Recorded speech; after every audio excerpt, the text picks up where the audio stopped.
ક્યારે એવું વિચાર્યું છે કે અમુક લોકો કેટલી સહેલાઈથી કોઈ પણ પ્રોબ્લેમ સોલ્વ કરી લે છે? આજે આપણે બસ એ જ રહસ્ય ખોલવા જઈ રહ્યા છીએ. આપણે સાથે મળીને આપણી વિચારશક્તિને વધુ ધારદાર બનાવીશું. કેવી રીતે? તો કેટલાક મજાના કોયડાઓ ઉકેલીને. તો ચાલો આ રસપ્રદ સફર શરૂ કરીએ. આજે આપણે 4 મુખ્ય મુદ્દાઓ પર વાત કરીશું. પહેલા, અસંગત શું છે એ શોધીશું. પછી કોઈપણ સિરીઝના ક્રમને સમજીશું.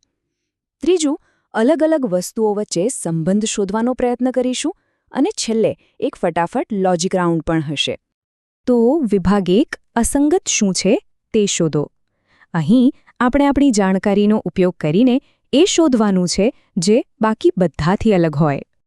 ઓકે, તો આ દેશ અને રાજધાનીની જોડીઓ પર નજર કરીએ.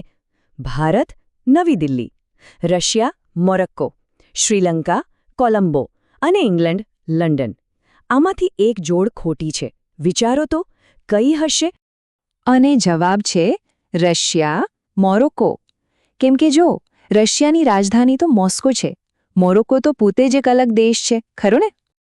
ચાલો, આવો જ એક બીજો સવાલ જોઈએ. આ વખતે પ્રખ્યાત મંદિરો વિશે. આમાંથી કયા મંદિર અને સ્થાનની જોડ ખોટી છે? થોડો સમય લઈને વિચારો. જેમણે પણ કોણાર્ક મંદિર મહારાષ્ટ્ર વિચાર્યું છે, એમનો જવાબ એકદમ સાચો છે. કારણ કે પ્રખ્યાત કોણાર્ક સૂર્ય મંદિર મહારાષ્ટ્રમાં નહીં પણ ઓડિશામાં આવેલું છે. ચાલો, હવે બીજા વિભાગ પર જઈએ. ક્રમને સમજો. આમાં આપણે કોઈ પણ સિરીઝમાં છુપાયેલી પેટર્ન કે લોજિક શોધવાનો પ્રયત્ન કરીશું. આ નંબર સિરીઝ જુઓ: 17, 37, 77, 157.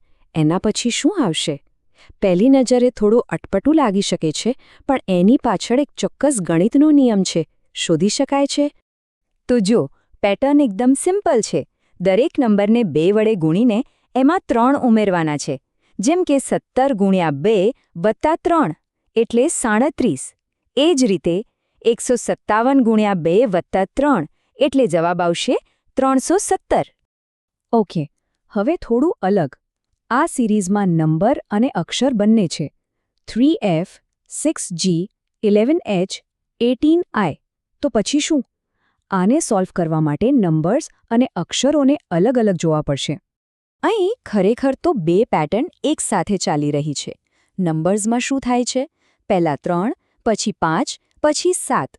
એટલે હવે 9 ઉમેરાશે. અને અક્ષરો? એ તો બસ લાઇનમાં આગળ વધે છે. F, G, H, I અને પછી J. તો બંનેને ભેગા કરીએ એટલે જવાબ મળ્યો 27J. આપણો ત્રીજો વિભાગ છે સંબંધ શોધો. આમાં આપણે 2 શબ્દો વચ્ચે શું કનેક્શન છે એ સમજીને એ જ લોજિક બીજી જોડીમાં લગાડવાનું છે. તો આ જુઓ. અભ્યાસનો સંબંધ જ્ઞાન સાથે છે. તો કામનો સંબંધ કોની સાથે હશે? અહીં લોજિક છે કારણ અને અસરનું. મતલબ કે એક કામ કરવાથી એનું શું પરિણામ આવે છે. જેમ અભ્યાસ કરવાથી જ્ઞાન મળે છે, એ જ રીતે કામ કરવાથી અનુભવ મળે છે. સિમ્પલ. ચાલો, આવું જ એક બીજું ઉદાહરણ જોઈએ. પીવી સિંધુનો સંબંધ બેડમિન્ટન સાથે છે, તો દીપક પુનિયાનો સંબંધ? અહીંનું કનેક્શન પણ એકદમ સીધું છે. રમતવીર અને તેની રમત. તો જેવી રીતે પીવી સિંધુ બેડમિન્ટનના સ્ટાર છે, એ જ રીતે દીપક પુનિયા કુસ્તીના સ્ટાર છે. માટે જવાબ છે કુસ્તી. અને હવે આવી ગયા છીએ આપણા છેલ્લા વિભાગમાં, લોજિક લાઇટનિંગ રાઉન્ડ. અહીં આપણે એકદમ ઝડપથી વિચારીને કેટલાક કોયડા ઉકેલીશું. તૈયાર? જો આ સમીકરણ 6 - 3 = 12 ભાગ્યા 6, જે દેખીતી રીતે જ ખોટું છે. કારણ કે 3 = 2 નથી થતું. પણ જો આપણે ફક્ત ચિહ્નો બદલી નાખીએ તો? માઇનસની જગ્યાએ ગુણાકાર અને ભાગાકારની જગ્યાએ સરવાળો કરી દઈએ તો બનશે 6 ગુણ્યા 3 = 12 વત્તા 6. એટલે કે 18 = 18. હવે બરાબર છે. હવે આ શબ્દ પર ધ્યાન આપો. એન્સાઇક્લોપીડિયા. આ શબ્દના અક્ષરોમાંથી લોક શબ્દ નથી બનાવી શકાતો. કેમ? કારણ કે એન્સાઇક્લોપીડિયા શબ્દમાં ક્યાંય કે અક્ષર છે જ નહીં. આ બતાવે છે કે ક્યારેક જવાબ સામે જ હોય છે. બસ શું નથી એ જોવાનું હોય છે. તો આ બધી કસરતનો મતલબ શું છે?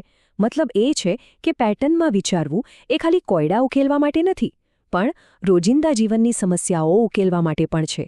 પછી ભલે એ અસંગત વસ્તુ શોધવી હોય, કોઈ પેટર્ન સમજવી હોય કે પછી સંબંધોને જોડવા હોય, આ બધી જ આવડત આપણને દુનિયાને વધુ સારી રીતે સમજવામાં મદદ કરે છે. તો હવે એ વિચારો કે એવી કઈ અદૃશ્ય પેટર્ન હોઈ શકે છે જે આ અઠવાડિયે લેવાના કોઈ નિર્ણયને આકાર આપી રહી હોય.